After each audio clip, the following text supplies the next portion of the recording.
Alors, bienvenue dans cette deuxième partie de ma présentation sur le coronavirus. Là, je voudrais vous présenter un peu plus les techniques que j'ai mises en place dans la prise en charge des patients à l'hôpital, en rapport du coup avec la physiopathologie vue précédemment. Il me semble qu'il y a un aspect qui est très très important, voire le plus important de la prise en charge, ça va être le recrutement pulmonaire, notamment par des techniques. Euh, du coup, le poumon, à l'état physiologique et du fait de l'évolution de l'espèce, il se présente comme ça quand on est debout. C'est-à-dire qu'en bas, il y a des petites alvéoles et en haut, les alvéoles sont beaucoup plus distendues du fait de la pression de la pesanteur qui va du coup distendre plus à l'apex qu'aux bases. Guy Postio a présenté des techniques dénommées exercices à débit inspiratoire contrôlé, qui à mon sens ont toute leur place dans la prise en charge du coronavirus. Donc l'idée, c'est en positionnant le patient sur le côté, on va du coup provoquer une descente des viscères qui va peut-être refouler le diaphragme du poumon infralatéral. Le médiastin va aussi tomber. En plus, la cage thoracique est comprimée par le plan du lit. Tout ça, ça va faire que le poumon infralatéral, il va être en déflation. Il est relativement petit. Le poumon supralatéral, lui, et du coup c'est plus lui qui nous intéresse ici, il va subir l'effet inverse, c'est-à-dire que du coup les viscères vont aspirer la coupole diaphragmatique de son côté, le médiastin tombe à l'opposé, et puis par nos manœuvres, éventuellement en actionnant des leviers avec les bras, on va avoir une expansion de la cage thoracique. Tout ça, ça fait un grand poumon en inflation et du coup en aération. Il y aura beaucoup d'air dans le poumon. L'aération du poumon, ça permet, donc on voit là, de distendre les alvéoles. Alvéoles qui sont par exemple remplies de liquide, donc si on voit dans le SDRA de l'œdème et des cellules inflammatoires et des débris.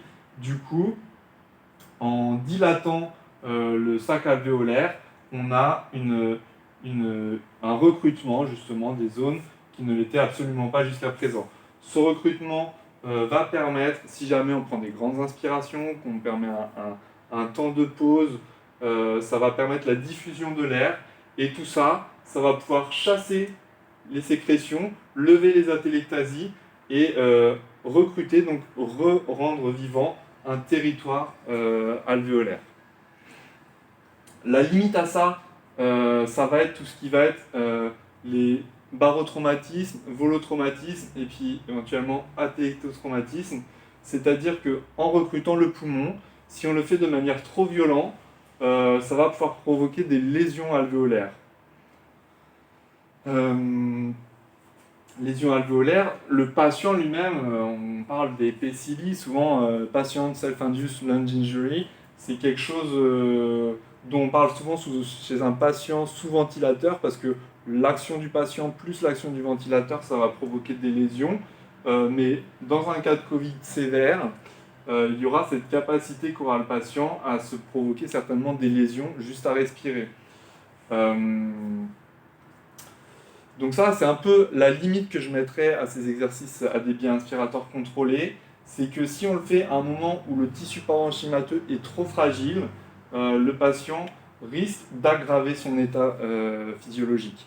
Et je pense que c'est là toute la subtilité de la prise en charge, distinguer les types L des types H pour adapter nos traitements. Et moi, en général, comment je situe les choses euh, c'est en fonction du degré de gravité de l'individu. Euh, Déjà, en général, pour la gravité d'un patient, il y a trois facteurs qui vont rentrer en compte. Euh, Déjà, comment le patient répond à l'oxygène. Effectivement, un patient qui est sous 15 litres d'oxygène, je pense que c'est un patient qui a un poumon très fragile et c'est un patient auquel j'ai pas trop envie de toucher. Euh, alors que les patients dont je disais tout à l'heure que je trouve confortables, qui sont entre 1 et 6 litres d'oxygène, eux, au contraire, ils sont plus sur des atteintes plus faibles. Et du coup, il y a là tout l'intérêt chez ces patients à faible degré de requérance de justement lutter de manière précoce contre le dérecrutement pulmonaire et essayer de chasser au fur et à mesure que l'œdème s'installe, que les débris arrivent, euh, chasser les mauvais tissus. Euh, voilà, donc, Même chose, le degré de gravité d'un individu, il va y avoir, bon, déjà à quel moment il arrive à l'hôpital, parce que c'est sûr que s'il a développé le coronavirus depuis très longtemps, on ne va plus le considérer de la même manière. Et en lien à ça, le moment où il arrive à l'hôpital et la cinétique de sa maladie. Cinétique qui sera souvent dépendante de la réponse de l'individu, de ses capacités, de ses réserves qu'il a à titre individuel. Voilà, un patient jeune qui fait du sport, il aura beaucoup de réserves. Il pourra tenir une semaine dans son lit, son corps il sera solide, et même s'il a une atteinte un peu grave, il pourra beaucoup mieux encaisser la chose.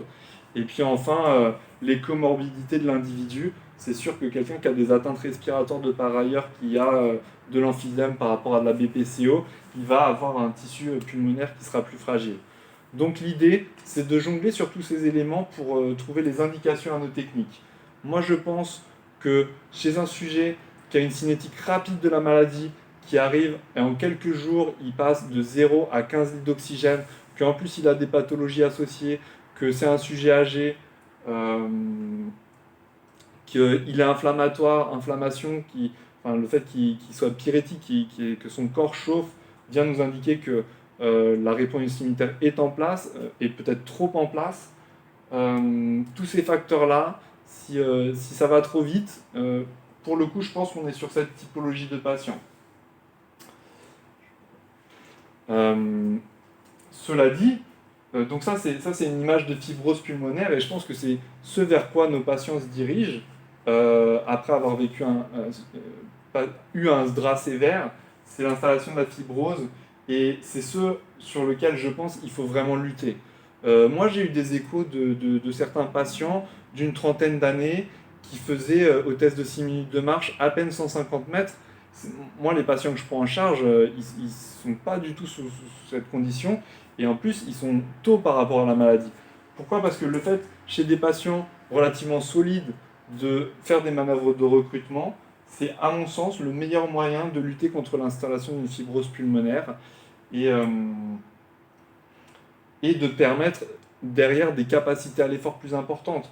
Parce qu'avec une fibrose de ce type-là, peut-être que sur son volume courant, on est relativement confortable, mais dès qu'il va s'agir de faire un effort, ça n'ira plus. Alors du coup, il faut vraiment nous recruter le poumon pour donner de l'ampliation thoracique et permettre aux patients de continuer à faire des efforts.